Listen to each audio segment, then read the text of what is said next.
सप्ताहाचा खूप मोठा भव्य दिवा वैभव पाहायला मिळतो. हे बघा, इथं लाखोंचा जनसमुदाय इथं उपस्थित आहे.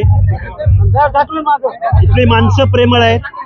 इथली माणसं संत भगवान बाबांना मानणारी आहेत. आणि गेल्या 7 दिवसाचं जे वातावरण आहे ते भक्तिमय वातावरण आहे. आणि या नगरीमध्ये आल्यानंतर इथल्या माणसांचा स्वभाव पाहिल्यानंतर या लोकांना जे बदनाम केलं जात होतं महाराष्ट्रात गेल्या कित्येक दिवसापासून, त्याचं तर हे वेगळं रूप आहे. त्यामुळं महाराष्ट्रामध्ये जे काही मीडिया ट्रायलच्या माध्यमातून ज्या काही गोष्टी घडल्या त्या दुर्दैवी होत्या.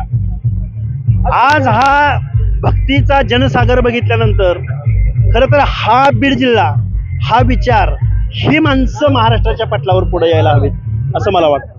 आज धनंजय मुंडे देखील या सप्ताहाला उपस्थित आहेत. त्यांच्या स्वागताची देखील तयारी करण्यात आलेली आहे. कुठेतरी जाणीवपूर्वक टार्गेट करण्याचं काम केलं गेलं होतं मागच्या काळात. निश्चित टार्गेट केलं होतं असंच म्हणेन मी, कारण बीड जिल्हा बदनाम करण्याचं काम, बीड जिल्ह्याची तुलना बिहार बरोबर केली गेली. बीड जिल्ह्याची तुलना, बीड म्हणजे गुन्हेगारी असं जे एक समीकरण आहे त्याला लाखो लोकांनी आपल्या उपस्थितीमधनं, आपल्या आचरणामधनं टाकून दिलेलं आहे.